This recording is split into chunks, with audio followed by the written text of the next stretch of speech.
안녕하세요, 시청자 여러분. 오늘 저희가 미리 광고해 드린 것처럼 요즘에 굉장히 핫한 주제입니다.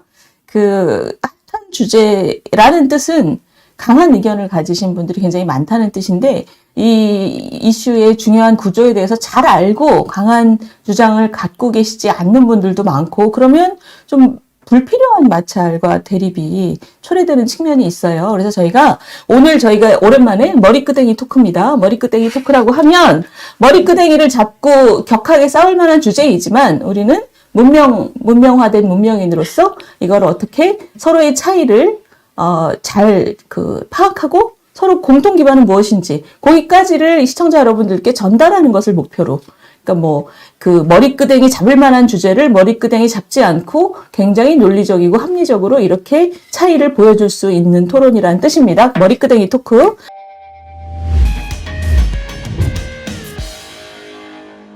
오늘 머리끄댕이 토크의 귀한 손님들 저희가 미리 광고해드린 것처럼 두 분 모셨고요. 굉장히 자기 분야에서 굉장히 유명하신 분들인데, 일단 각자 소개를 하시죠.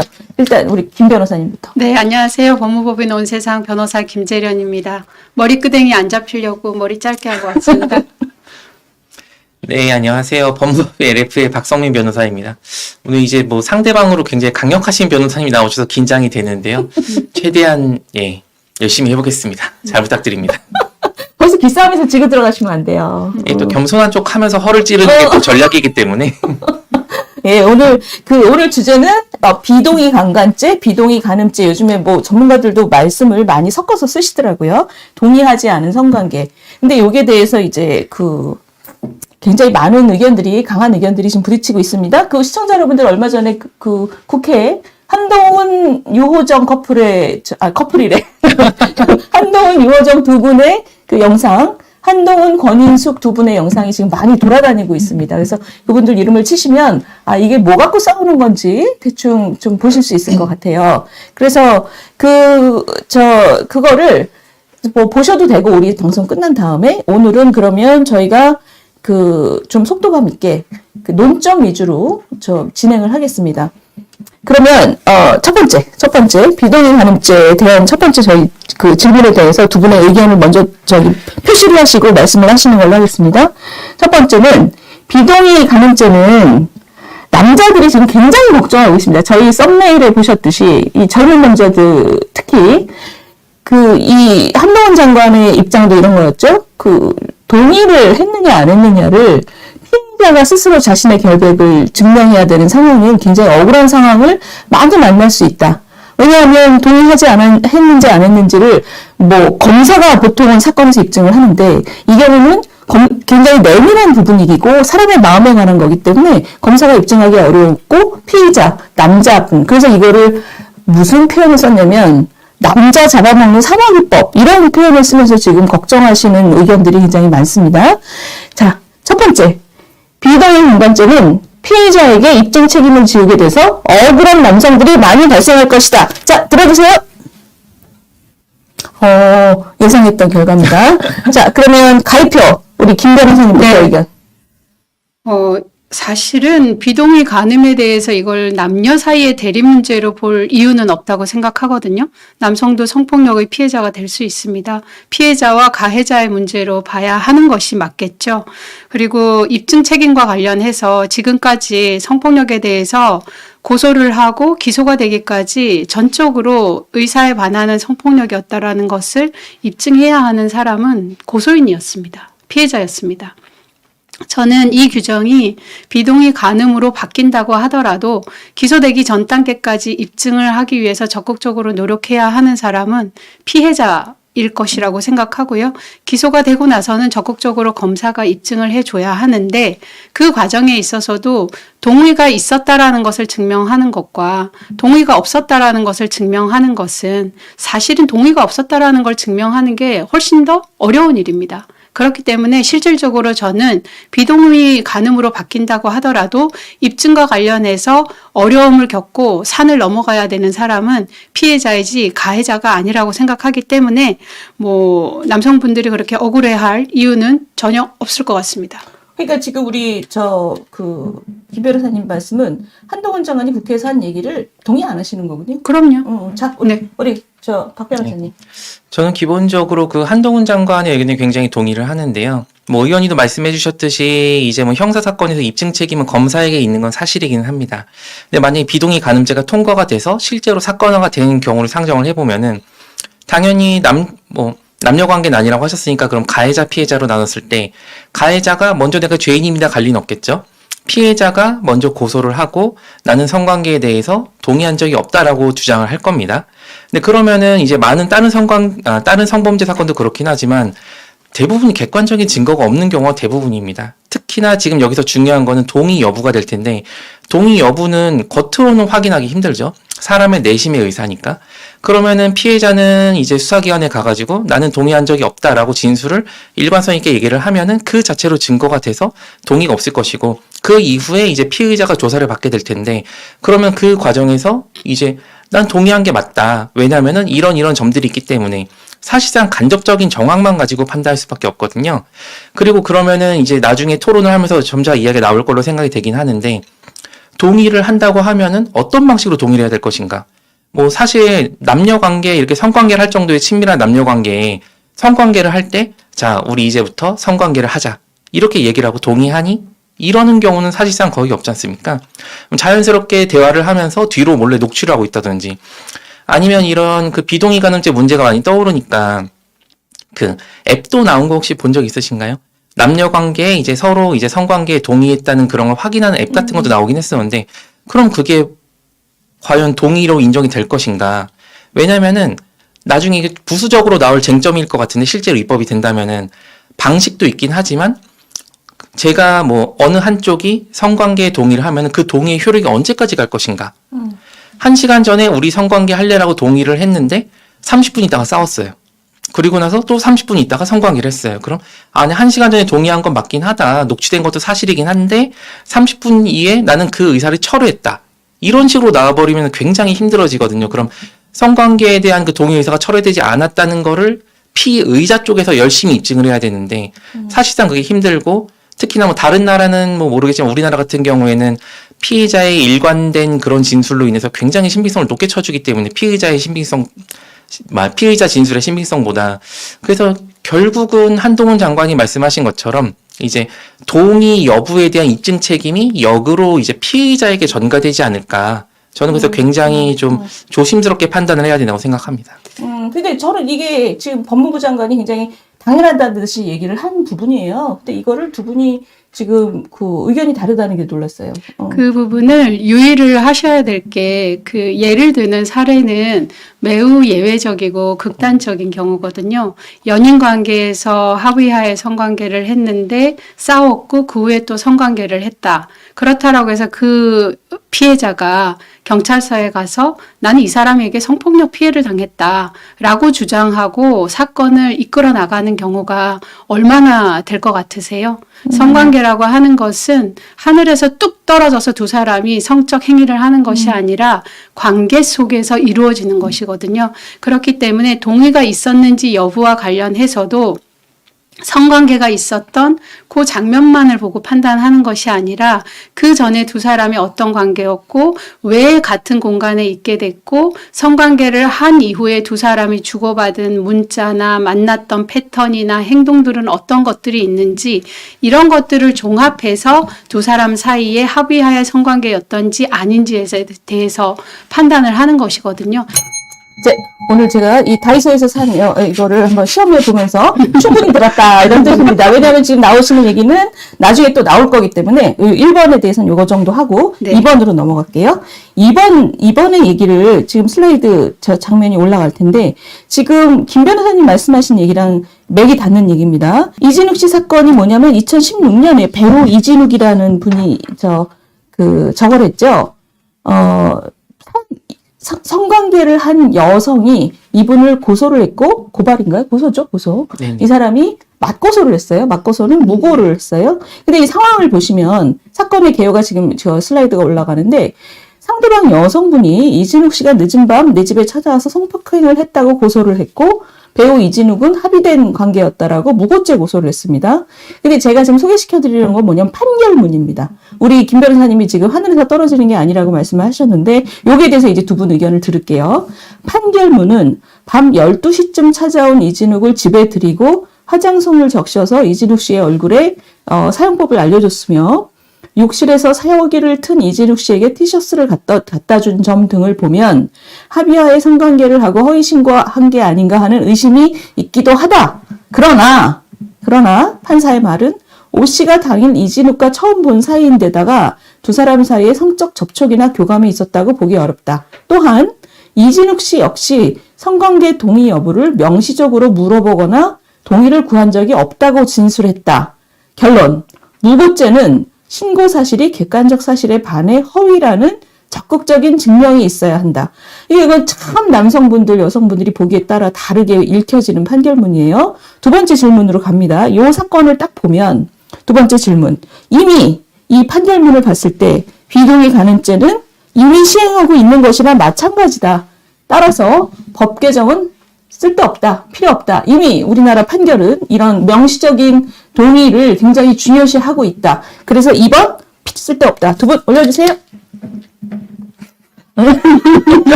자, 이번에는 저 동그라미 박 변호사님보다. 동그라미 X 중에 하나를 없애버려도 되지 않을까요? 이 정도. 그건 이제 사후적으로 확인해 보시는 걸로 하고 박 변호사님 동그라미 의견. 네.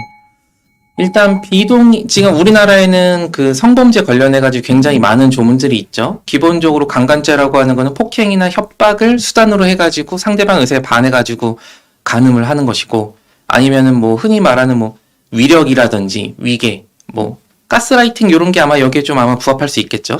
그루밍 성범죄라든지 이런 게 아마 여기에 포함될 수 있을 것 같은데, 그러면은 비동의 간음죄라는 거를 이제 새로 입법을 한다는 거는 이렇게 내가 폭행 아니면 협박 아니면은 뭐 위계 위력 요런 아무런 수단도 가지지 않고 상대방을 의사에 반해서 나는 아무 짓도 안 했는데 성관계가 이루어졌지만 상대방은 마음속으로는 나 이 성관계 하기 싫은데 이런 경우를 처벌하는 것밖에 없거든요. 그렇죠. 근데 그런 경우가 현실적으로 있을 것인가? 저는 굉장히 의문이 듭니다. 지금 이런 경우잖아요. 지금 이런 경우 여성분이 마음속으로 자기는 원치 않았는데 이진욱 씨가 집에 와서 그냥 휩쓸려서 한 거다. 그쵸, 자기는 이제 마음속으로 원하지 않았다. 그래서 보통 이제 폭행 협박이라고 하면은 영화나 드라마에서 나오는 그런 격한 감정처럼 이렇게 뭐 정말 이 어디 묶고 이렇게 뭐 죽방을 날리고 뭐 이렇게 힘으로 제압한 상태에서 이런 게 실무상으로는 강간죄로 되는 경우는 거의 없습니다. 대부분은 이제 뭐 예를 들어서 뭐 오늘 이제 뭐 클럽에서 새로 만난 남녀가 있는데 술도 한잔하고 모텔 가서 한 번 또 마실래? 이런 얘기를 하다가 여자분도 동의를 해서 갔는데 나중에 나는 모텔 가는 건 동의했다 뿐이지 성관계에 동의한 건 아니다. 아니면은 이 사람이랑 스킨십 하는 것까지는 동의했지만 성관계까지 동의한 건 아니었다. 뭐 이런 식으로 가는 거기 때문에, 근데 이런 경우에 그럼 강간죄로 이렇게 기소를 당한 사람들이 정말로 억지로 그 여자분의 힘을 눌러서 성관계를 하냐? 그건 아닙니다. 그냥 성관계를 동의가 없는 상태에서 성관계 하는 그 자체가 이제 폭행이나 협박으로 인정이 되면서 강간죄가 인정이 되는 지금 현재 판례죠. 현실이기 때문에, 그리고 이런 폭행이니 뭐 협박이니 아니면은 뭐 위력 위계니 이런 걸 현재 법원에서는 굉장히 넓게 이렇게 판단해주는 경향이 있습니다. 그래서 저는 현행법상으로도 충분히 비동의 간음죄에서 우려하는 그런 상황들을 다 조율할 수 있기 때문에 굳이 이런 게 필요한가? 이미 이렇게 하고 있다. 네. 자, 카이표. 일단 다행인 것은 우리 박 변호사님께서도 물리적인 폭행 협박이 없는 상태에서도 피해자의 의사에 반하는 그런 성적 행위를 현재 판례가 성폭력으로 처벌하고 있다라고 말씀을 해주셨거든요. 실제 맞습니다. 2002년경부터 우리 법원은 물리적인 폭행 협박이 없어도 피해자의 의사에 반하는 성적 접촉은 그 자체가 폭력을 내포하고 있기 때문에 강제추행에 해당한다라고 판단을 하고 있고, 2019년에는 심지어 기습 간음에 해당하는 폭행 협박이 없는 상태에서 성기를 삽입하는 방법으로 성관계를 했을 때 피해자의 의사에 반했다라고 하면 강간으로 처벌하는, 그래서 그 자체가 피해자의 의사에 반하는 성적 접촉은 성폭력에 해당한다라고 본 거거든요. 이것은 성폭력 범죄의 보호법익에 입각한 판례의 동향으로 보시면 되거든요. 우리가 어떤 범죄를 처벌하는 것은 피해자의 권리를 침해했기 때문에 처벌하는 건데 성폭력의 보호법익은 개인의 성적 자기결정권이거든요. 성적 자기결정권은 누군가 원하지 않는 상태에서 내 몸을 만지려고 했을 때 원치 않는다는 의사를 밝히는 것으로 권리를 행사하는 거고 그 의사에 반해서 어떤 물리적인 이런 신체적인 접촉을 성적 접촉을 하게 되면 그 행위를 통해서 성적 자기결정권은 침해되는 것이거든요. 그러니까 보호법익의 관점에서 봤을 때 우리 형법상의 강간죄에 대한 규정에서 구속요건으로 폭행하고 협박을 요구하는 것은 잘못된 것이에요. 그렇기 때문에 판례에서는 그 폭행 협박의 개념을 점점 넓게 인정하고 피해자의 심리 상태에 따라서는 그런 물리적인 폭행 협박이 없는 상태에서도 항거불능의 상태로 봐서 성폭력을 인정하고 있기 때문에 저는 이번에 형법제의 강간 규정에서 구속요건에서 폭행 협박을 빼는 것은 낡은 법 규정을 현재 판례의 태도에 맞추는 것이라고 생각하거든요. 폭행 협박은 구속요건에 있어서 성폭력 범죄의 그 보호법익과 관련해서는 더 가중 처벌하는 그러니까 될 수 있죠. 김 변호사님 말씀 두 분 다 지금 판례에서 이미 지금 이 비동의 간음죄의 철학은 이미 구현되고 있다. 여기까지는 두 분이 다 동의하세요. 네, 그래서 저는 근데 개인적으로 말씀드리자면 법원에서는 일단 뭐 법조인들이 배울 때는 죄형 법정주의라는 게 있거든요. 법조문으로 딱 정해진 범위까지만 처벌을 해야 돼요. 그거를 외연을 확장시키는 게 조심을 해야 된다고 저는 보는데 실제로 많은 법조인도 그렇게 생각을 하실 거고. 근데 지금 폭행이나 협박이라고 구속요건을 법조문으로 정해놨는데 그거를 외연을 좀 저는 많이 늘리는 편이 아닌가 생각을 좀 하고는 있습니다. 어찌됐든 그건 판결에 대한 문제고 현재 판결이 이루어지는 방식을 보면 이 법조항은 굳이 필요 없다. 네. 근데 변호사님은 그 판례의 태도에 맞지 판례와- 않기 때문에 판례- 바꿔야 된다는 거죠. 판례와 저 법 규정이 네, 지금 네. 현재 맞지 않기 네, 때문에 네. 일치시켜주는 과정에서. 네, 네. 그리고 보호법의 관점에서도 폭행 협박까지 했을 때에는 더 중한형으로 처벌하는 그 구속 요건으로 하면 되는 것이고 기본적으로 성폭력 범죄의 기본은 피해자의 의사에 반하는 성적 접촉을 했을 때 처벌하는 것을 기본 유형으로 하고 그 과정에 폭행 협박을 사용하거나 위계 위력 관계이거나 했을 때는 별도의 규정을 둬서 단계별로 처벌하는 것으로 그렇게 구체화를 하는 게 맞습니다. 그래서 법무부 장관께서는 우리 법이 현재 성폭력 관련법이 촘촘하게 돼 있다라고 하지만 저는 그 부분에 대해서 동의하기 어려워요. 3번 문제로 넘어가겠습니다. 저 일찍 잡았어야 되는데 3번 질문으로 넘어가겠습니다. 네.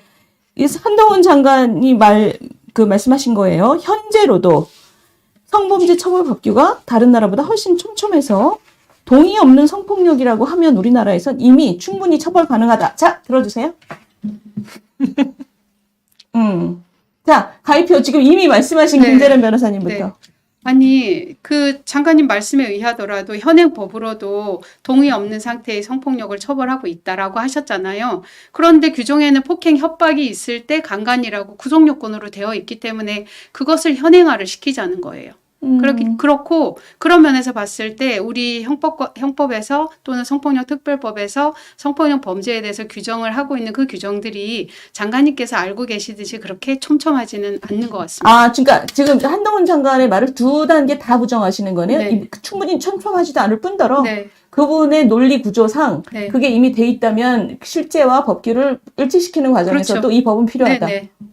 굉장히 강력한 주장인데 자, 동그라미 해주신 박 변호사님. 저는 일단 기본적으로 촘촘하기도 하고 그리고 김재련 변호사님께서는 이제 판례 입장에 맞춰서 이제 그 법을 뭐 변경을 하자 이렇게 말씀을 하시는데 현행법으로 이제 법조문상으로 허용되는 게 요만큼인데 저는 판례를 요렇게 늘리고 있다고 생각을 하거든요. 근데 법조문이 요렇게 늘어나 있으면은 판례는 더 넓힐 수도 있기 때문에 법조문을 바꾸는 거는 굉장히 조심스러워야 된다고 생각을 합니다. 그리고 뭐 이제 비동의 간음죄에 대해서 동의하시는 분들이 말씀하시는 게 뭐 유럽의 여러 선진국에서도 이미 비동의 간음죄를 도입을 하고 있다 뭐 이런 말씀을 하시고 저도 이제 전 세계 모든 뭐 입법 체계를 알 수 있는 건 아니긴 하지만 저도 검색을 해보니까 유럽 중에서는 뭐 영국, 아일랜드, 스웨덴, 독일, 벨기에 정도에서 이제 비동의 간음죄를 입법을 했다고 하더라고요. 근데 나머지 나라들은 여전히 이제 그 성범죄에 대해서 굉장히 엄격한 구속 요건을 유지를 하고 있습니다. 그리고 2013년도에 아마 성범죄 관련해가지고 굉장히 많이 개정이 됐던 것 같은데, 친고죄였던 것들도 이제 친고죄 그 조항이 다 사라지고, 그리고 뭐, 기본적으로 성범죄 관련한 그 법조문들은 뭐 형법, 뭐 아청법, 뭐 성폭법 여러 것들이 있는데, 그때 150개 정도 이렇게 조문이 새로 생겼다고 하더라고요. 그래서 기본적으로 이렇게 다양한 관계에 대해서 뭐, 아동에 대해 성범죄 저질렀을 때, 청소년에 대해서 했을 때, 디지털로 했을 때, 뭐, 위계에 의할 때, 위력에 의할 때, 요즘은 뭐, 가스라이팅이니 그루밍이니 이런 것도 많이 사람들이 문제제기를 하고 있는데, 그런 것들도 현행법 체계에서 이제 충분히 포섭 가능한 사안이라고 저는 생각을 하고 있습니다. 오케이. 그게 지금 한동훈 장관이 말씀하신 거랑 같은 얘기인데, 지금 150개 정도의 법규가 성범죄 관련해서 이미 있어서 충분히 촘촘하다라고 그분은 말씀하셨고, 근데 우리 김 변호사님은 거기에 대해서도 반대하셨어요? 왜 그렇게 반대하시죠? 150개면 언뜻 듣기 되게 많아 보이네요. 아니 150개가 아니라 1,500개라고 하더라도 성폭력 빠져나가는 범죄의 경우가 많아요. 가장 기본은 강간죄의 구성 요건이에요. 그 법들이 그 규정들이 150개가 되는지 제가 살펴보지는 않았지만 결국 그 규정들은 기본 형법상의 강간과 추행에 대한 구성 요건을 기본으로 해서 확장시키는 거거든요. 그러면 강간의 정의 규정을 어떻게 할 것인가는 그 법들에 다 영향을 미치는 것이기 때문에 저는 강간에 대한 입법 개정을 논의함에 있어서 법이 이미 너무 많기 때문에 필요 없다라고 하는 것은 적절한 그 해법은 될 수 없다고 잔가지가 생각해요. 아무리 많아도 메인이죠. 메인이 네네. 튼튼해야 된다. 그럼요. 자, 여기까지 듣고 다음으로 넘어갈게요. 4번. 지금 아까 우리 박 변호사님 말씀하신 얘기랑 통하는데, 이 뭐, 아일랜드, 스웨덴, 영국, 뭐, 독일, 이런 나라들, 이미 도입된 나라들은 한동훈 장관의 말에 의하면 성범죄 유죄율이 낮다. 우리나라는 이미 성범죄 유죄율이 90% 이상이다. 그렇기 때문에 그런 나라들이 지금 일부의 나라들이 그런 것을 도입한 것, 그리고 많은 나라들은 아직 도입이 안 돼 있는 것을 설명해 주는 게 그런 부분인 것 같다. 그러니까 유죄율이 굉장히 낮은 나라들은 그런 필요에 의해서 이것을 도입한 것이고, 우리나라는 유죄율이 이미 90%가 훌쩍 넘는 나라라서 이런 추가적인 입법이 필요 없다. 자, 들어주세요. 자, 발표부터. 없어도 될 것 같은데.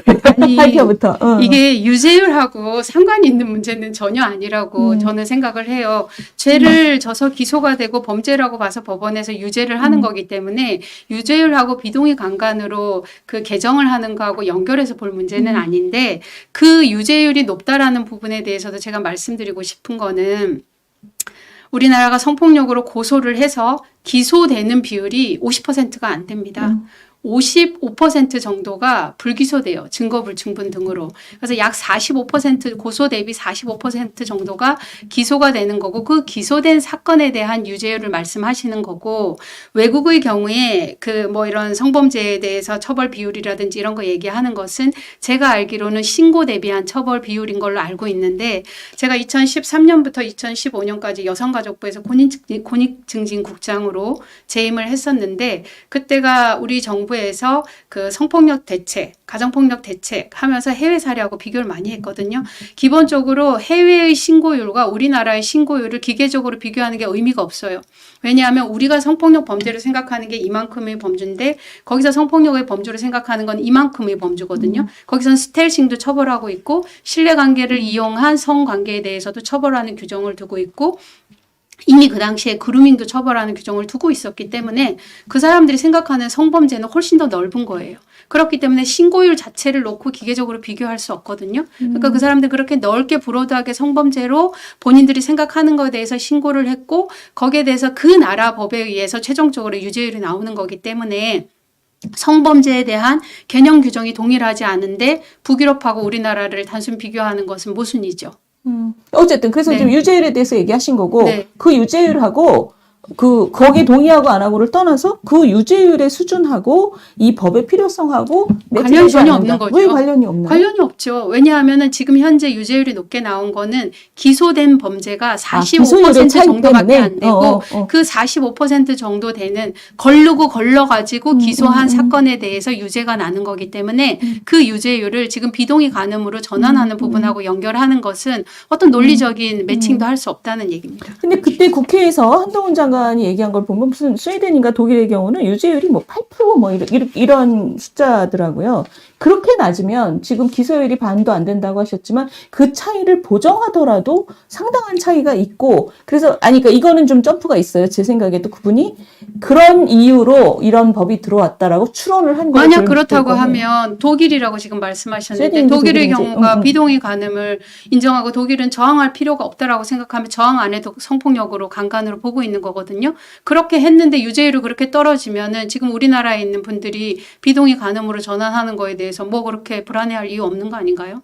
뭐 그 불안해하는 논리대로군요. 부분에 대해서는 우리 박 변호사님 지금 이 말씀 포함하셔서 원래 일단, 얘기까지. 예. 유죄율이 저는 비동의 간음죄 도입 여부랑 저는 관련성이 있다고 생각을 합니다. 기본적으로 비동의 간음죄라는 법을 신설하자고 하는 것은 원래는 이 사람이 성범죄자에 해당되고 법에 따라서 처벌을 받아야 되는 사람인데 입법의 공백 때문에 이 사람이 처벌받고 있지 않다. 그러니까 그 입법의 공백을 메우기 위해서 비동의 간음죄라는 그 법 규정을 신설해서 그 사람도 처벌을 하자는 취지일 거잖아요. 근데 그러면은 실제로 지금도 당연히 뭐 강간죄라고 해서 뭐 폭행 협박으로 간음을 하지만 그 사람의 의사에 합치되는 건 아니겠죠. 기본적으로 모든 성범죄는 그 피해자 의사에 반하는 건 맞습니다. 그래서 피해자 의사에 반하는 사람들을 반하는 어떤 여러 가지 성 관련 범죄 행위를 한 사람들의 처벌을 이렇게 높은 확률로 하고 있는데 이렇게 높으니까 굳이 그 법조문이 새로 필요한가? 이런 논리로 가면은 저는 연계가 될 수 있다고 생각을 합니다. 그 하나 덧붙이자면 입법의 공백 때문에 비동의 간음으로 개정하자라는 주장도 있을 수 있겠지만 뭐 저도 그렇고 모두의 박 변호사님도 인정하셨지만 입법의 공백 때문이 아니라 성폭력 범죄의 보호법익에 부합하지 않는 구성 여건의 낡은 규정이 여전히 유지되고 있기 때문에 그것을 현행화하자는 거죠. 공백의 문제가 아니라. 지금, 그래서 사실은 예. 비동의 간음으로 바꾼다고 하더라도 달라질 건 저는 없다고 생각해요. 글쎄, 지금 우리 김 변호사님 및 제가 보니까 여러분들이 그런 생각을 갖고 네. 계세요. 자, 이 얘기를 좀 더 진행을 할 텐데, 진행하기 전에 지금 두 분 중간 좀 쉬시고, 제가 소개를 해드리면 우리 김재련 변호사님께서는 워낙에 그 피해자를 많이 변호를 해오셨고, 그 박원순 시장의 피해자였던 뭐였죠? 비서직이었죠? 공무원입니다. 네, 공무원. 그러니까 그 피해자 공무원을 대표하시면서 이런 사건에 대해서 굉장히 원래도 유명하셨지만 더 유명해지셨고, 박성희 변호사님은 이 가해자가 아니라 피의자를 주로 대표를 하시면서 변호를 해오셨고, 그래서 지금 두 분의 입장이 이렇게 계속 지금 이거를 한쪽만 놓고 해도 될 것 같아요. 양면이 있는데 지금 한쪽만 다 활용하고 계세요, 두 분이. 근데 거리가 멀지 않아요. OX 거리가 멀지 않아요. 그러니까 아니 지금 거리 굉장히 먼데요. 제가 느낄 때는 거리가 뭐 완전 동해바다하고 서해바다예요. 자, 다음 질문을 해야지 이제 본격적으로 들어갈 것 같아요. 지금 그 피의자를 많이 변호해 오신 박 변호사님 하실 말씀 많을 것 같은데, 다음 질문. 피해자 진술에만 우리나라는 판결이 의존하고 있기 때문에 지금도 과잉 형벌 상태다. 우리나라는 필요한 것은 오히려 이런 비동의 강간죄를 새로 도입하는 게 아니라 무고죄를 강화하는 거다. 지금도 남성들이 억울한 경우가 많다. 자, 들어주세요. 자, 이번엔 동그라미부터 말씀해 주세요. 무고죄 강화가 왜 필요한지. 무고죄 강화요? 그 피해자 진술 측면에서 먼저 좀 말씀을 좀 드리자면은 일단 뭐 예전에 그 굉장히 뭐 젊은 남성들 사이에서 인터넷상에서 뭔가 밈이라고 불릴 정도로 많이 그 유행했던 말이 있는데 뭐 피의자의 눈물이 증거입니다. 뭐 이런 말이 있었거든요. 이건 좀 너무 나간 그 표현이라고 생각은 하긴 하는데 실무상으로 보다 보면은 아까도 제가 잠깐 말씀드렸지만 성범죄라는 거는 기본적으로 둘만 있는 밀폐된 공간에서 이루어지는 경우가 굉장히 많기 때문에 객관적인 증거가 나올 게 없습니다. 결국 이제 피해자의 진술이랑 피의자의 진술이랑 누구의 말이 더 신빙성이 있는가 결국 이제 진실 게임으로 가는 경우가 굉장히 많거든요. 근데 그러면은 누구의 말이 더 믿을 만한가 신빙성이 있는가를 판단하는 경우에는 여러 가지 기준이 있긴 하겠지만 이 사람이 뭐 단순히 뭐 의사에 반해서 성관계를 했다 안 했다 이런 것뿐만 아니라 실제로 진술을 하다 보면은 그때 정황이라든지 평소의 관계라든지 사건 당일의 뭐 시간, 장소 뭐 여러 가지 것들을 물어보게 돼 있습니다. 근데 그 중에서 너무나 당연한 얘기지만 거짓말을 한 게 있다고 하면은 나머지 진술들의 신빙성도 떨어져야 되는 게 정상이거든요. 제가 생각하기에는.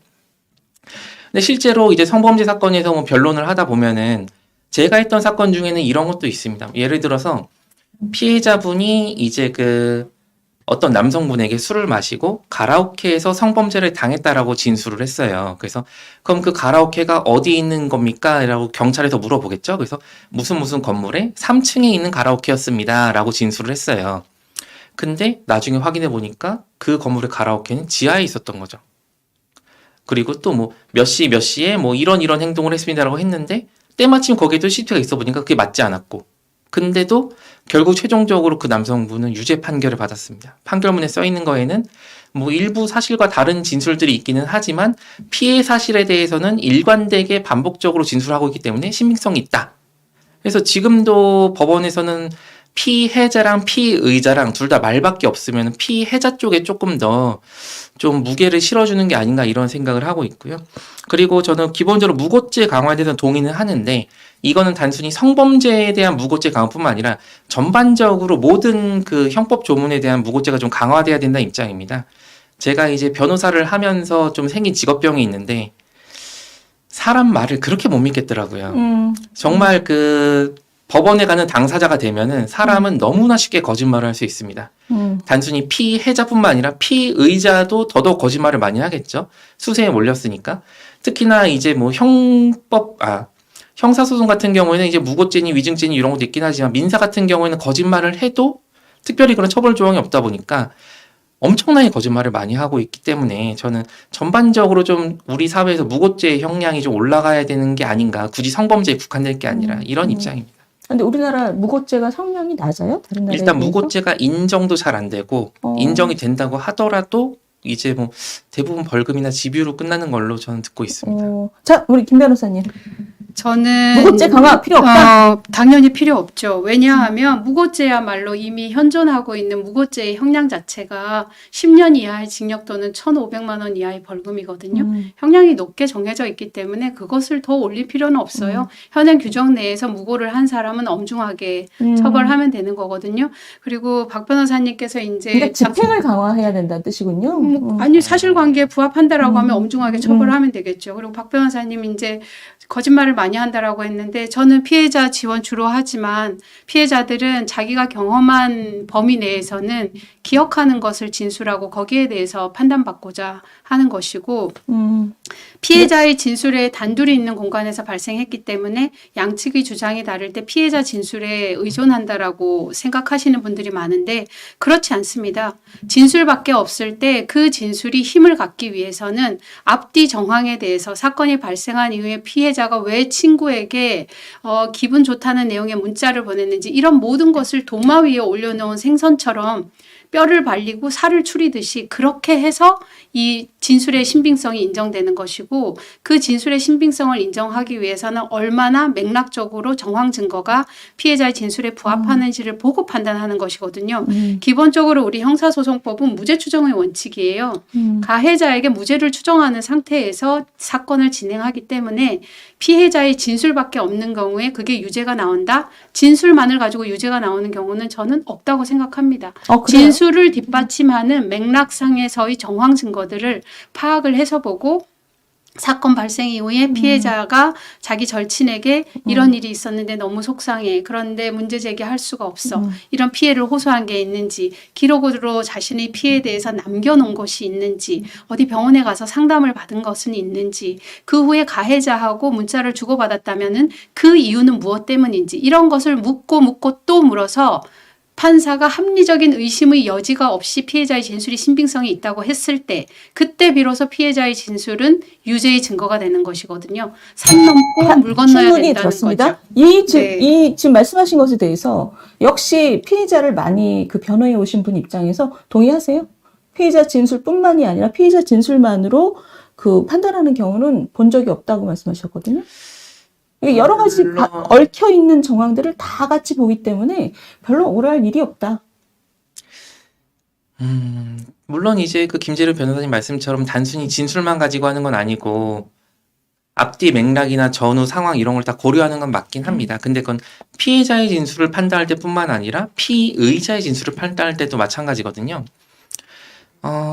요거는 좀 굉장히 좀 물론 제가 이제 뭐 진행했었던 요 사건이 뭐 모든 뭐 사법 체계에서 일관된 그런 뭐 정황이라고 말씀드릴 수는 없긴 한데 아무래도 뭐 이런 토론에 있어서 좀 극단적인 케이스를 말씀을 드리는 게 조금 더 제 입장에도 부합하기도 하고 저랑 같은 입장을 가지신 분들이 이해하기도 편할 것 같아서 제가 했던 또 사건 중에 또 요런 게 있습니다. 이제 그 어떤 남녀가 이제 그 기존에 알던 사이인데 술을 마시고 이제 그 남자의 오피스텔에서 이제 그 성관계를 하기로 해서 들어갔었거든요. 근데 당연한 얘기긴 하지만 집 안에는 뭐 CCTV나 그런 게 없겠죠. 개인적으로 녹취를 하지 않는 이상. 근데 보통 보면 오피스텔 복도에는 CCTV가 있지 않습니까? 그래서 그 들어가기 전과 나온 후에 그 정황이 찍혀 있었는데 들어가기 전에 여성분이 먼저 같이 이렇게 팔짱 끼고 가다가 남성분에게 스킨십을 진행을 합니다.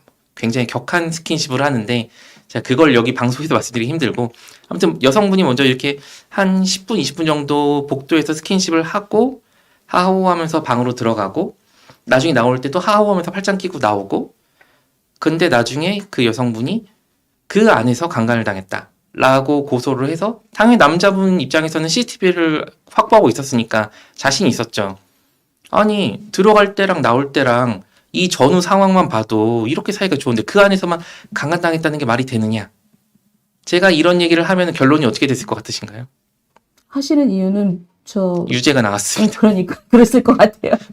우리 그것의 논리는? 박 변호사님 사건이어서 제가 뭐라고 말씀드릴 수는 아니 근데 없지만 논리는 뭐였어요? 판사의 판결은 그게 거기서도 이게- 마찬가지로 당연히 안에서는 이제 피해자분의 진술밖에 없었는데 그럴 수 있다. 그 안에서 다른- 마음이 바뀌었다는 게 그 안이 여성분이고. 그 들어가기 전이랑 후에 이렇게 그런 CCTV가 찍혔다고 해서 그 안에서의 모든 행동이 또 인용되는 것이라고 허락한 거라고 볼 수는 없다. 뭐 이런 식으로 흘러가가지고 결국 또 유죄가 나왔죠. 이런 얘기를 들으면 남성분들이 굉장히 걱정하실 것 같은데 김 변호사님 여기 글쎄요, 그 박 변호사님이 한 사건에서 그렇게 결과 나온 걸 말씀하시니까 제가 그 사건을 반박드릴 수는 없지만 통상적인 경우에 그런 사례가 기소가 돼서 재판을 받게 되면은 무죄가 나오는 경우도 꽤 많을 사건이거든요. 그거는 그래요. 수행 과정에 있어서 뭐 무슨 미스가 좀 있지 않았을까 그런 오케이. 생각도 들긴 합니다. 아, 이제 뭘 잘못했을 거다 변호사가 아니 꼭 그런 의미는 아니고 딱 그렇게 들리는데요 지금. 이런 죄송합니다. 사건을 지냐 이 바보야 이런 뜻인 것 같은데 지금.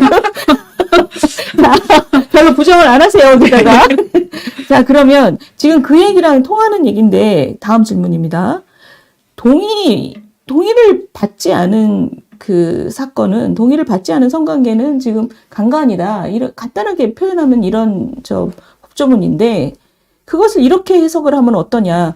그 동의라는 개념에다가 묵시적인 동의도 포함하면 별 문제 없다. 그리고 그게 오히려 통상적인 소통 방식에 부합한다. 예를 들면 아까 계속 복도에 들어가기 전까지 깊은 스킨십을 했다. 그러면 남자 입장에선 당연히 말은 안 했지만 묵시적 동의라고 생각했을 것이고 그러면 그런 것도 동의라고 쳐주고 말을 뱉었는지 안 뱉었는지하고 상관없이 이건 동의한 걸로 치면 뭐 비동의 강간죄 이런 것에 대해서 크게 걱정할 것이 없다. 보통 사람들이 생각하는 그 보편적인 인지 방식이나 소통 방식하고 훨씬 맞다. 자, 들어주세요. 그러세요? 이번에 우리 김 변호사님. 그러나 함정이 있습니다. 제가 이거를 든 거에는 동의라는 게 중요하지 묵시적이라는 게 중요한 건 아니에요. 동의는 명시적 동의가 있고 묵시적 동의가 있는데 명시적 동의는 yes means yes고 그렇죠. no means no거든요. 그런데 나 너랑 성관계 하고 싶어 라고 했을 때 상대방이 답을 못했어요. 이것을 묵시적 동의로 볼 것인가? 묵시적이죠. 말을 안 했으니까. 그러나 동의로 볼 것인가? 그렇지 않아요. 동의라고 하는 것은 자기 의사결정의 자유고 판단의 자유이기 때문에 상대방이 나에게 하는 성적인 요구가 법률적 사회적으로 어떤 의미를 갖는지 이해하고 자발적으로 두려움이 없는 상태에서 예스를 해주는 게 동의란 말이에요. 50살 된 아저씨가 유치원생한테 나 너랑 성관계 하고 싶어라고 했을 때 얘가 고개를 끄덕끄덕 했을 때 이것을 동의로 볼 수 있어요? 없어요. 술에 만취한 사람이 쓰러져 있는데 나 너랑 키스하고 싶어 라고 했을 때 그 사람 답이 없어. 이것을 동의라고 볼 수 있어요? 묵시는 맞지만 동의는 아니에요. 그렇기 때문에 저는 동의가 있는 상태에서는 컨센트가 있는 건 문제가 없지만 동의를 할 수 없는 상황인지를 파악해야 하기 때문에 묵시적일 때에는 두 사람 사이의 관계 본질을 보라는 거죠. 위력 관계인지 권력 관계인지 아니면 폭력에 노출돼 있는 오케이. 관계인지. 그러면 대학생 둘이 클래스메이트야. 네. 남자애가 네. 야 우리 오늘 하자 그랬어. 근데 여자애가 그랬어. 네. 이건 묵시적 동의. 그렇죠. 그런 경우는 별 문제 네. 없다. 네. 그러면 우리 박 변호사님 지금 요런 저 맥락에 대해서 어떻게 생각하세요? 저도 요 정도 맥락에 대해서 김재련 변호사님 의견에 충분히 동의를 합니다. 그래서 저는 그래서 이번엔 좀 이게 부가적으로 좀 말씀을 드리자면은 일단 뭐 묵시적 동의, 명시적 동의 뭐 김재련 변호사님도 말씀하셨는데 묵시적 동의는 방금 이제 뭐 의원님께서 잘 예시를 들어주셨고 명시적 동의로 가야 된다라고 하면은 저는 여러 가지 또 문제가 파생될 수 있을 거라고 보는데요. 일단 현실적으로 봐도 남녀 관계에서 자 우리 성관계를 하자 동의하니 이렇게 말을 한다는 것 자체가 말이 안 되고 그렇죠. 보통 아까 의원님 그렇죠. 그 그렇죠. 묘사하신 것처럼 이런 것처럼 아니면은 얼굴을 붉히면서 고개를 돌린다든지 뭐 이런 식으로 가지. 나는 너 철수야 너 성관계 하고 싶구나 고마워 나도 너랑 성관계를 때마침 하고 싶었단다 이런 일은 없으니까. 아니 제가 얘를 아까 저 든 게 나름 적절했지만 사실 굉장히 부분적인 예예요. 통상에 이런 일이 벌어지는 그 상황은 술을 좀 먹다가 진득한 눈빛을 교환하다가 서로 손을 잡고 어디론가 가. 그러면 뭔가 동의를 구하는 과정이 없었어요. 그냥 야가 나하고 통했다 이런 느낌으로 가. 여기에 대해서는 이게 묵시적 동의예요, 아니에요? 그게 관계의 맥락 속에서 봤을 아, 그것도? 때 예, 대등한 관계에서 그런 흐름을 통해서 어느 스킨십에 갔고 그랬다라고 하면은 그거는 동의가 있었던 걸로 이 사람은 인식을 한 거잖아요. 상대방은 우리가 성폭력 범죄는 고의범이지 과실범은 아니거든요. 추행에 대한 고의, 강간에 대한 고의가 있어야 되는데 두 사람의 관계가 좋았기 때문에 상대방도 동의한 걸로 생각하고 내가 어떤 관계를 했을 때에는 그거는 이 사람은 인식 자체는 동의가 있었다고 인식했으니까 그거를 법적으로 처벌을 할 수는 없어요. 그런데 미국 뉴욕주 판례에 보면 뭐가 있냐면요. 두 사람이 사귀는 친구지간인데 여성의 집으로 남자친구를 데려갔어요. 그래서 거실에서 둘이 성관계를 시작했어요. 성관계는 꼭 성기 삽입만 있는 게 아니잖아요. 전 단계로 키스도 있고 뭐 여러 가지 애무도 있고 그렇게 하는데 피해자가 뭐라고 얘기했냐면 나 이제 집에 가야겠어 라고 얘기를 해요. 성관계 도중에. 근데도 남성은 계속 그 단계를 이어가요. 여성이 총 4번에 걸쳐서 나 이제 집에 가야겠어 라고 했거든요. 그런 다음에 결국은 이제 성관계가 있었죠. 이 여성이 집에 가야겠다라고 했는데 남성이 멈추지 않은 거예요. 그리고 이 여성은 집에 간 다음에 성폭력으로 강간으로 고소를 했거든요. 유죄 판결 나왔어요. 판결에서 뭐라고 얘기하냐. 성관계 도중에 피해자가 이제는 집에 가야겠어라고 이야기를 하는 것은 거부의 의사를 표현한 것이다. 그러면 적어도 그때에는 멈췄어야 한다. 집에 가야겠다고 했는데도 그 후에도 계속 행위를 했기 때문에 너가 거기에 대해서는 책임을 져야 한다라는 거거든요. 그러니까 맥락 속에서 연인지간이라 하더라도 성관계는 나만의 행위로 되는 게 아니라 상대방하고 신체적으로 접촉을 해야 하는 것이기 때문에 도중에 생각했는데 성관계할 생각으로 동의했는데 하다 보니까 무섭기도 하고 아직은 아닌 것 같아. 그래서 멈췄으면 좋겠어. 라고 하면은 멈춰야 되는 게 성관계인 거예요. 왜? 오케이. 자, 그래서 지금 말씀을 딱 정리하면 성관계 도중이라 할지라도 yes means yes고 no means no다. 이거는 그렇죠. 별도의 얘기예요. 그렇죠. 근데 제가 원래 여쭤봤던 거는 그냥 눈빛으로 통했다라고 생각하고 간 경우에 굉장히 묵시적인 동의라고 생각할 수 있냐는 질문에 대해서는 역시 아까 질문과 마찬가지로 그 둘의 관계를 보고 그럼요. 네. 그것도 역시 뭐 물어보지 않아도 네. 이 남자가 그냥 이건 동의한 거라고 인지했으면 그거는 인정한다. 박 변호사님은 지금 뉴욕 케이스 관계 도중에도 yes means yes고 no means no. 여자가 no라고 하면 그거는 그 강간으로 봐야 된다. 거긴 동의하세요? 저도 거기에는 대체로 동의하긴 하는데 저도 그 뉴욕주 판결을 직접 본 건 아니긴 하지만 저는 4차례에 걸쳐서 얘기했다는 거를 판사가 주요하게 봤을 것 같거든요. 보통 이제 뭐 물론 모든 여성분이 그런다는 건 아니긴 한데 한두 번 정도는 좀 요렇게 그 애매한 뉘앙스로 말을 하는 경우들도 있거든요. 근데 그거를 집에 가야겠어를 4차례나 얘기했다는 이거는 명시적으로 노를 얘기한 거라고 볼 수 있기 때문에 여기서 연장선상에서 좀 더 말씀을 드리자면은 나는 성관계를 하지 않았으면 좋겠어라고 얘기한 게 아니잖아요. 지금 여기서 집에 갔으면 좋겠어. 집에 가야겠어라고 좀 애둘러서 표현을 한 거잖아요. 아마 영어로 I gotta go 이랬겠지. I gotta go, I gotta go. 이걸 뭐 여러 가지 의미로 쓰여. 네. 나 화장실 가고 싶어도 쓰이고 뭐 어쨌든 나는 지금 이게 더 이상 진행되기를 네. 원치 않아라는 뜻이죠. 그래서 이제 아까 우리가 지금 명시적이냐 묵시적 요거에 대해서 얘기를 하고 있으니까 만약에 명시적으로 동의를 얻어야 된다라고 주장하는 분들, 뭐 저희는 이제 다 이제 뭐 김재련 변호사님은 입장이 똑같으니까 대립하진 않는데 명시적 동의가 있어야 된다라고 주장을 하는 분들한테는 그러면은 저는 이제 동의의 범위가 문제가 될 거라고 생각을 하거든요. 예를 들어서 자, 영희야, 나는 오늘 너와 먼저 한번 키스를 하고 애무를 한 다음에 35분가량 성관계를 할 것이야. 이렇게 물어볼 수는 없단 말이에요. 표현을 하더라도 극단적이시네, 박 변호사님. 그렇게 아니요, 저 조금만 더 말할게요. 음. 집에 간다고 하는 것처럼 이제 오늘 그렇게 얘기하는 남자분 당장 손절해야지. 네, 그러니까 보통은 이제 이럴 거라면 명시적인 그 의사를 확인한다고 하더라도 오늘 할래? 뭐 요 정도로 얘기를 할 거란 말이에요, 이제. 근데 그럼 거기서 여자 이렇게 얘기를 하면은 근데 그렇게 해서 남자는 당연히 성관계까지 오케이가 된 거라고 생각을 하고 성관계 진행했는데 나중에 가서 나는 그냥 키스 정도까지만 생각을 했던 거지 성관계까지 동의한 건 아니다. 이런 식의 문제가 분명히 발생할 것 같거든요. 근데 지금 그 두 분은 이 6번째 질문에 와서야 두 분이 똑같은 사인을 든 게 발생을 했어요. 그래서 이 부분에 대해서는 두 분이 그 인식이 비슷한데 박 변호사님이 지금 예로 든 명시적 동의만 동의 비동의 가늠죄의 동의라고 인정할 수 있다고 주장하시는 분들도 있죠, 지금.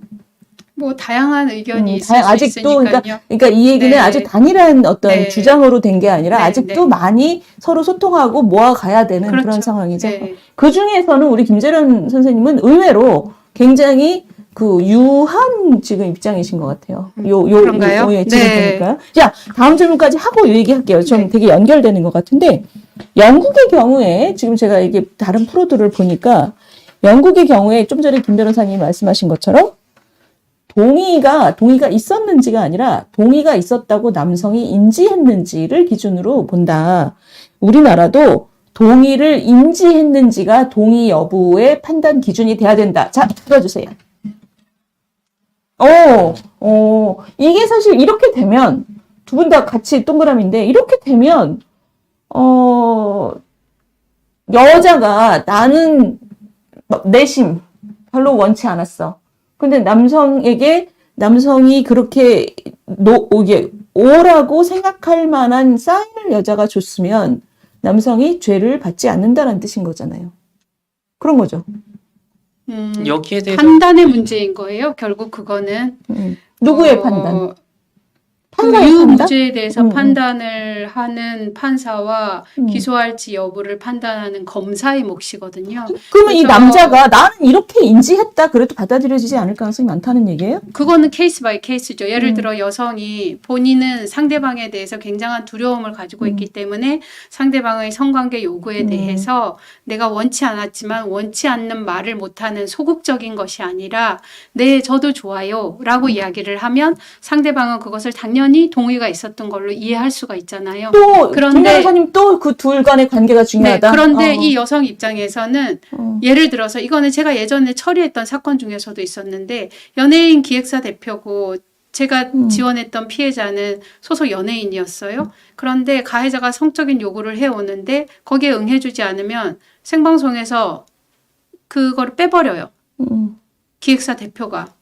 그러다 보니까 이런 성적 착취를 견딜 수밖에 없었는데 이 피해자는 가족도 벌어먹여 살려야 했고 가해자의 성적 착취로부터 벗어나기 위해서는 빨리 자기가 유명해져서 이 소속사를 떠나는 것만이 살아남는 방법이라고 생각했기 때문에 가해자한테 보내는 문자에 보면은 호감을 뜻하는 문자를 보내는 게 많아요. 이게 심리학에서는 강요된 적응이라고 표현을 하는 거거든요. 여기서 내가 벗어날 수 없다면 여기서 살아남기 위해서는 이 사람이 원하는 대로 내가 해줘야지 그 박원순 여기서 씨 익숙할 수밖에 희생자도, 없겠다. 비슷한. 그거 뭐 전혀 조금 다른 문제고요. 그 사건하고 엮을 거는 아닌 것 같고 그렇기 때문에 표면적으로 예스라고 했을 때 그것은 다 예스인가? 그렇지 않아요. 자발적으로 긍정적으로 억압이 없는 상태에서 자기 의사를 표현했느냐? 그렇지 않느냐? 이런 얘기하면 사람들은 아니 여성은 주체성도 없느냐라고 얘기를 하는데 실제 발생하는 위력 사건과 성폭력 사건에서 가해자고 피해자의 지위 차이를 보세요. 두 사람이 대등한 사이에서 발생하는 것들이 아니에요.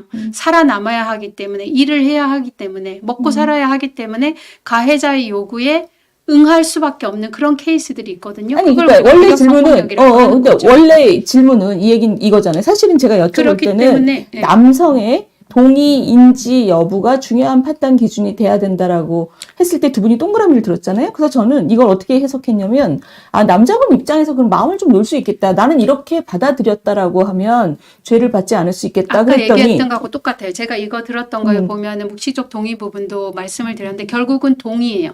동의가 어떤 상황에서 예스를 했는지를 보고 이게 위력 상태에서 불가피하게 예스를 했다라고 하면 위력 성폭력이 될 수도 있다라는 거죠. 그렇기 때문에 예스라고 했을 때 대등한 사이에서 예스했으면 그걸 동의로 인지했을 때는 이 사람은 책임을 그러니까 질 수 지금 없죠. 두 가지 축인 거잖아요. 네. 위력이 개입된 관계에서는 뭐든지 위력 하에서는 아무것도 하면 안 돼, 지금 보면. 근데 위력이 개입된 관계가 아니라고 생각하면 네, 네. 남자가 내가 그렇게 인지했다. 그렇죠. 그러면 맞아요. 인정. 네. 그럼 박 변호사님도 여기에 대해서는 동의하세요? 이 전체 구조는. 위력이 개입된 관계는 뭘 해도 사실 지금 다 유죄야.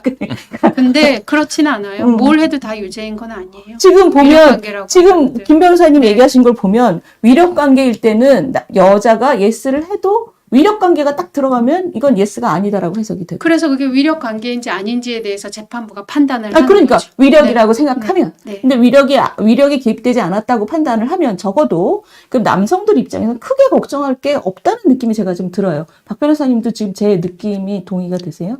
저는 크게 걱정은 해야 된다고 생각합니다. 왜요? 일단 그리고 요 질문에 대한 답변은 아까 김재련 변호사님이 해주신 말로 간단하게 정리할 수 있을 것 같아요. 성범죄는 기본적으로 고의범이지 과실범이 아닙니다. 고의를 가지고 있을 경우에만 처벌하는 거고, 고의라는 건 뭐냐? 내가 하는 행동이 범죄 행위라는 사실을 내가 충분히 인식을 하면서도 그 행동으로 나갔다는 그런 말이거든요. 예를 들어서 누가 봐도 지금 이 여성이 나와의 성관계에 대해서 동의를 하고 있는 걸로 보여요. 그런데 그래서 나는 성관계에 나갔어요. 근데 알고 보니까 그 여성분은 속으로는 동의를 하고 있지 않았었고, 조금만 더 주의 깊게 그 여성한테 뭐 한 번만 더 질문을 한다든지 고개를 이렇게 틀어가지고 표정을 본다든지 하면 동의하지 않는다는 사실을 충분히 알 수 있었는데, 실수로 그 여성이 동의한다고 생각해서 강간으로 나갔다 그러면 과실강간죄가 되는 건데, 과실강간은 처벌하지 않거든요. 자, 그러면 이제 두 분이 지금 말씀을 하시면서 제가 오늘의 메인 질문이에요. 이게 아마 많은 남성분들이 이런 걱정을 하시기 때문에 사마귀법이다 뭐다 이런 얘기를 하는 거야. 아까 이진욱 사건에서 보면 이진욱이라는 사람은 나중에 자신이 고의로 이 사람을 성폭력을 할 거라고 생각 안 한 사람이에요. 그리고 사회적으로도 밤에 12시에 남자가 찾아왔는데 문을 열어주고 샤워하는데 뭘 갖다 주고 이거를 묵시적인 동의로 볼 수 있다고 생각하는 사람들도 많을 것 같아. 내가 그런 걸 떠나서 제3자 입장이 아니라 남자 입장에서 이거는 해도 괜찮다고 얘기한 거 아닐까라고 인지했다고 나중에 주장을 하면 남성이. 그러면 그거를 처벌됐잖아요, 지금. 그러니까 지금 처벌이 된 게 아니라 무죄가 된 거잖아요. 그러니까 남자들 입장에서는 나는 그렇게 인지했는데 고의범 아닌데 그럴 것 같거든. 이게 모든 두려움의 지금 메인이에요. 만약에 남자분들이 저는 그런 생각 그렇게 많이 하실 거라 생각은 하지 않는데, 만약 그렇게 생각하고 계시다라고 하면 그 생각을 빨리 바꾸셔야죠. 누군가가 집에 초인종을 누르고 그날 만난 사이여서 잠깐 차 한 잔 마시러 왔습니다라고 했을 때 차 한 잔을 대접한다고 해서 나는 너에게 모든 것을 내줄 의사가 이미 있는 거야? 그걸 왜 함부로 본인이 예단을 하나요? 모텔에 간다. 예전에는 우리 판례가 남녀가 모텔에 가는 것은 성관계를 전제로 한다라고 했지만 그것도 바뀌었어요. 아니야. 잠깐만. 샤워하시러 왔다고 얘기했는지는 잘 모르겠으나 어쨌든 그 집에 샤워를 했잖아. 남의 집에 가서 샤워하시러 왔다고 샤워를 하는데 하라고 하는 거는 그러니까 제 말은 남자 입장에서는 그렇게 받아들일 수 있다는 거죠. 그렇지 않을까요? 어때요? 그쵸. 아까도 김재련 변호사님께서 말씀하시는 것처럼 뭐 전후 맥락이나 여러 상황을 종합해야 된다고 말씀을 하시는데, 일반적으로 남녀 사이에, 그리고 분명히 뭐 생판 모르는 사이인데 갑자기 밤에 12시에 초대하진 않겠죠? 그 기존에도 뭔가 소위 말하는 썸 아니면은 미묘한 그런 기류가 흘렀을 거고 밤에 왔고 단순히 차 마시라고 초대했는데 초대받은 사람이 우리 집에서 샤워를 한다? 그럼 당신 미쳤어요라고 저는 생각할 것 같거든요. 근데 거기에서 다 익스큐즈 해주고 얼굴도 이렇게 닦아주면서 자연스럽게 스킨십도 있었다고 하면은 당연히 이건 동의라고 저는 남성 입장에서 받아야 될 것 같거든요. 그런 생각을 바꾸셔야 되고 지금 아니, 우리가 그러니까 이야기하는 것 중에 위험한 게 잠깐. 네네. 지금 이 얘기는 뭐냐면, 이 얘기의 포인트는 뭐냐면, 그러니까 생각을 바꾸셔라고 얘기하셨잖아요. 아니, 그러니까 내 말. 다시 제가 질문을 드릴게요. 지금 김재룡 변호사님 그렇게 생각하시냐면 생각을 바꾸셔야 된다고 얘기하는 게 저는 포인트 같아요. 왜냐하면 남성과 여성이든 세대 차에 따라서 본인이 생각하는 썸의 그 동의 여부가 다른 거거든. 네. 근데 지금 남성들이 두려워하는 게 바로 그런 거란 말이에요. 나는 썸이라고 느꼈는데. 근데 나중에 판사가 넌 생각을 바꿨어야 해 라고 얘기할까봐 지금 되게 두려운 거거든요. 이 두려움에 대해서 김 변호사님이 얘기해 주실 수 있는 게 있어요. 그 피해자 입장에서 누군가하고 성관계를 하는 것은 자기 행동, 성적 결정권인 거잖아요. 그런데 본인 집에 아까 말씀하실 때 저는 전제가 잘못됐다고 한 게 우리는 그 사안의 구체적인 맥락을 모르거든요.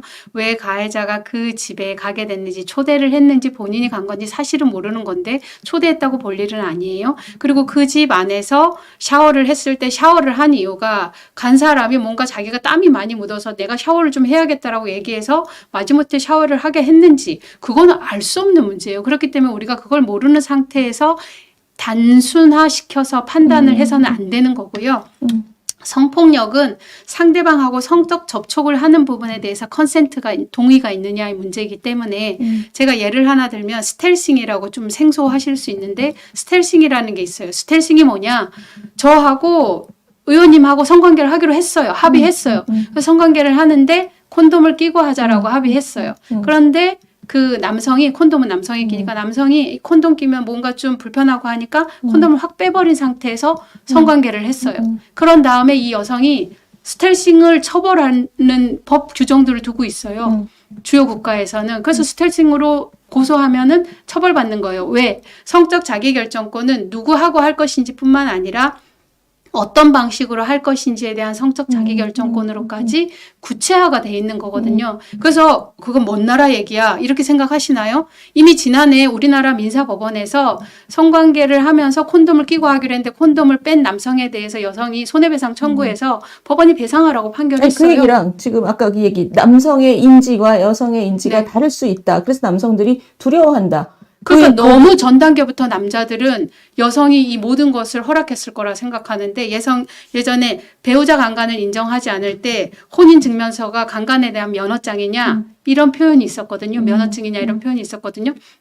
혼인했다고 해서 함부로 성관계하면 안 되잖아요. 우리 법도 부부간간을 처벌하고 있잖아요. 문 열어줬다고 해서 성관계를 언제든지 허락해 준 것인가? 천만의 말씀. 그 생각을 바꿔야 된다는 거죠. 그러니까 지금 저는 두 분이 좀 전에 똑같이 동그라미를 드셨을 때 동의의 인지 여부를 중요한 판단 근거로 삼아야 된다고 했을 때 어머? 남자분들이 별로 걱정 안 해도 되겠네? 이랬더니 얘기를 들으면 들을수록 걱정 좀 해야 되겠네. 왜냐하면 그렇죠. 인지하는 방식이 다를 때는 지금 김 변호사님도 굉장히 단호하게 피해자 입장에서의 인지를 훨씬 중요하게 생각하신 거거든요.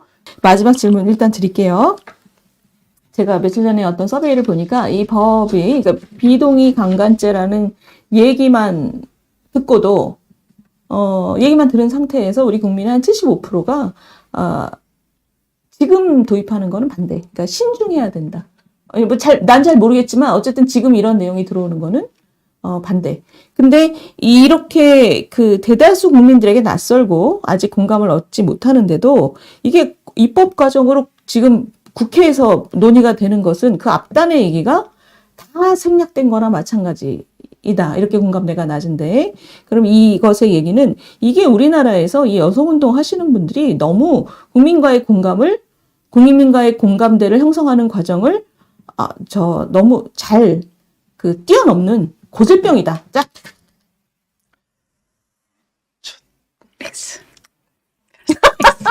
저도 그럼 X 하겠습니다. 자, X 우리 박 변호사님부터 얘기해 보세요. 그러니까 뭐 원래는 저는 뭐 좀 세모 정도 하고 싶었는데 세모가 없어가지고 일단 뭐 너무 국민 감정과 뭐 이게 좀 괴리가 있다. 근데 아까 뭐 신중해야 된다는 게 75%라고 말씀하셨지만 사실 뭐 그러면 반대로 말하면은 지금 도입해야 된다는 사람도 뭐 나머지 25% 전부는 아니겠지만 그래도 꽤 있을 거라고 생각은 들거든요.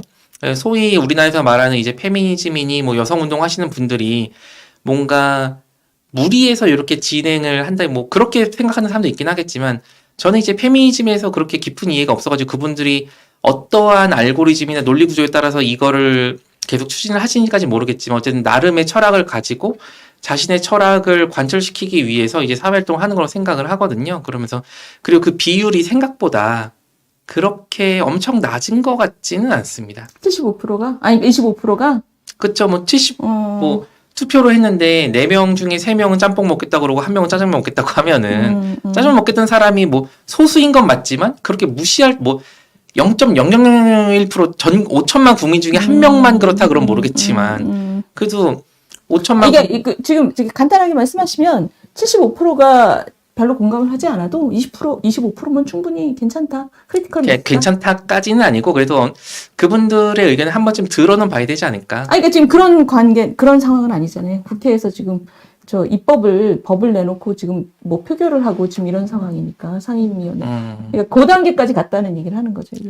그 단계까지 갔다면은 그러면 이제 그러니까 뭐 거기에 대해서는 저는 일관되게 당연히 비동의 간음죄는 입법이 되면 안 된다는 입장이긴 한데 이게 질문에서 이제 그 여성 운동가 분들이랑도 연계되다 보니까 뭐 마냥 그분들을 탓하는 듯한 그런 뉘앙스가 좀 느껴져가지고 굉장히 조심하시네. 네, 굉장히 무서운 부분이라 이게. 그러면 이거 우리가 너무 우물한 개구리처럼 살면 안 돼요.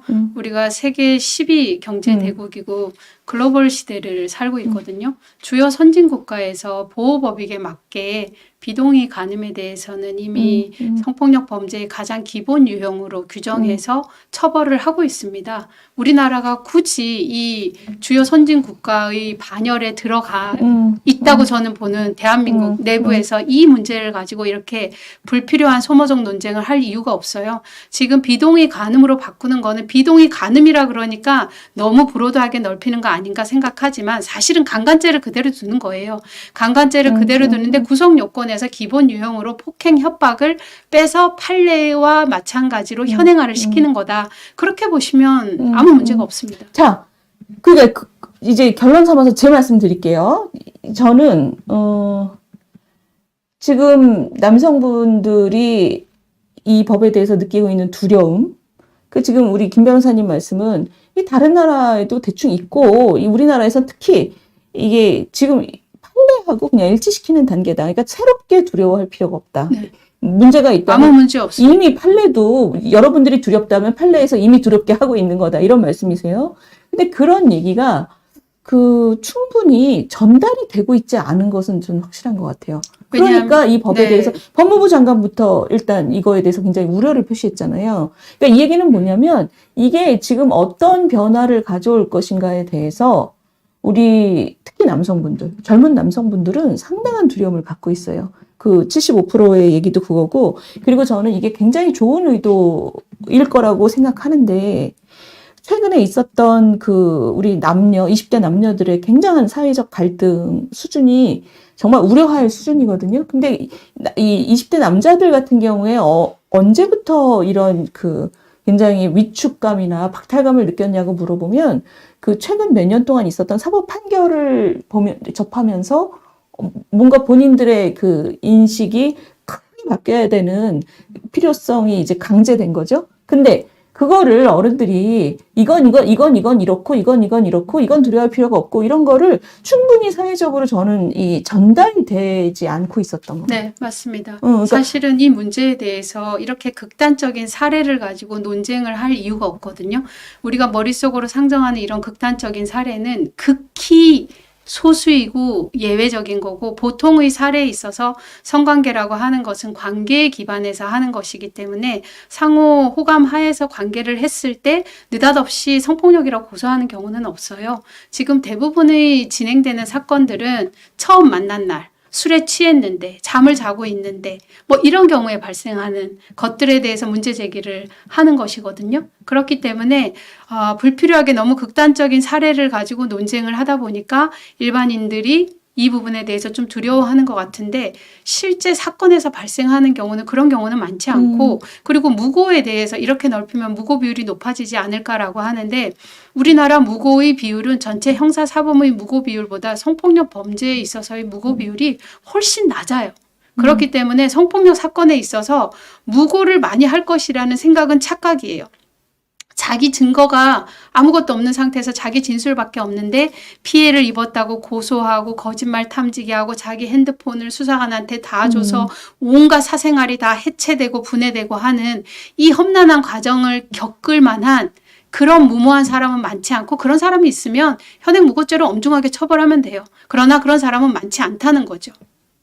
아니, 근데 지금, 거꾸로, 지금 김 변호사님 얘기는 지금 현재 판례를 봤을 때 이 법으로 인해서 달라질 게 별로 없다. 그러면 제 느낌은, 그렇다면 더더욱이나 입법을 서두를 게 아니라 국민들에게 이런 법의 취지를 잘 설명하는 게 더 앞단에 있어야 될 것 같거든요. 그렇기 때문에 저는 여가부의 태도가 아쉽다는 거고 법무부 장관님이 그렇게 신중하게 말씀하시는 게 내심의 의사를 입증하는 게 입증 책임이 전환되는 것처럼 말씀하시고 하는 게 안타깝다는 거죠.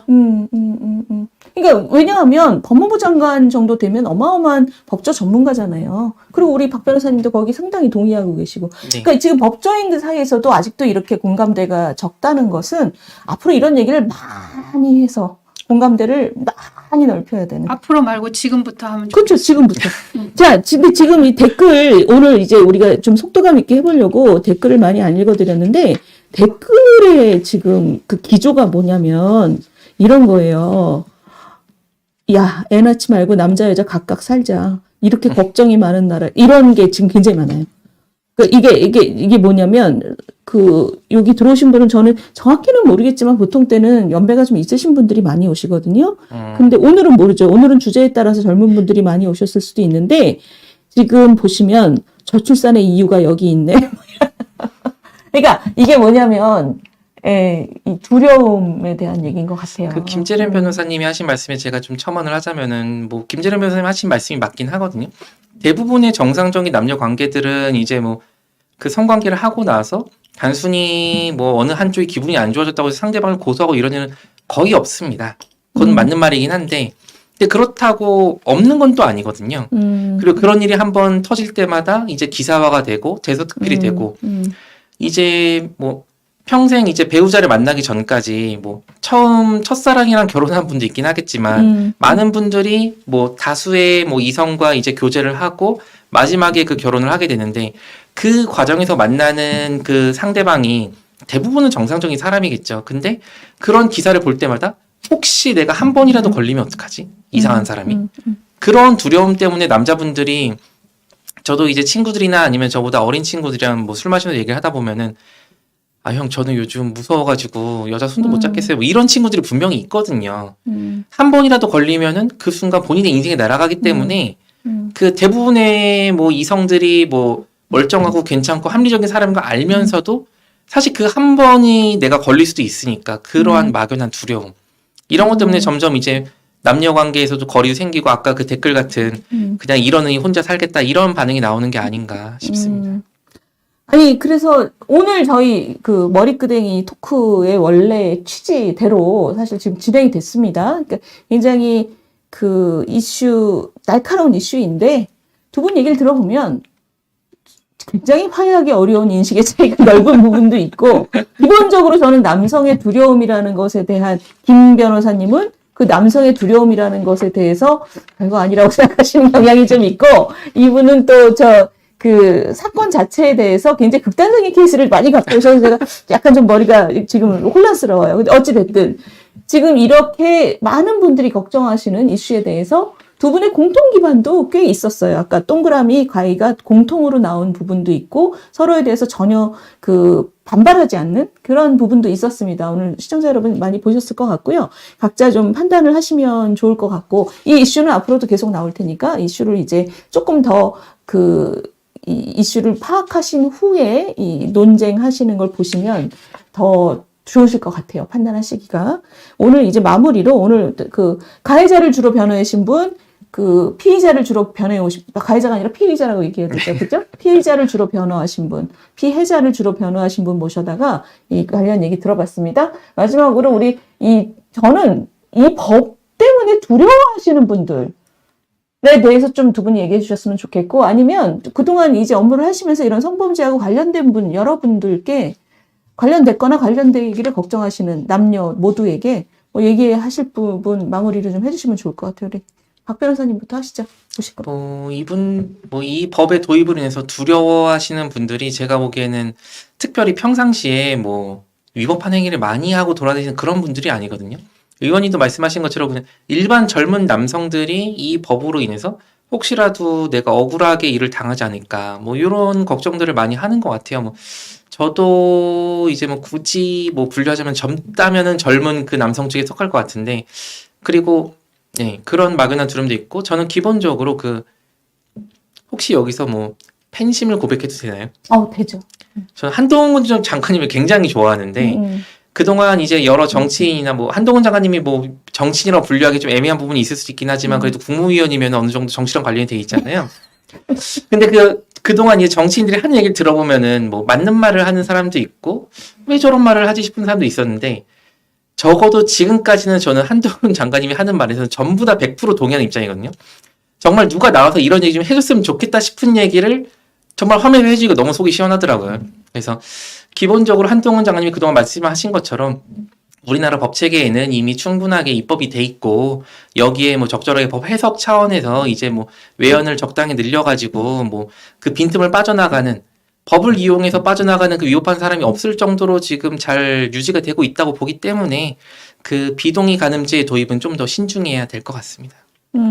예, 그 걱정하시는 젊은이들에게 해주신 얘기가 아니라 이 법에 대한 입장을 다시 한번 말씀을 해주셨고, 우리 김 변호사님.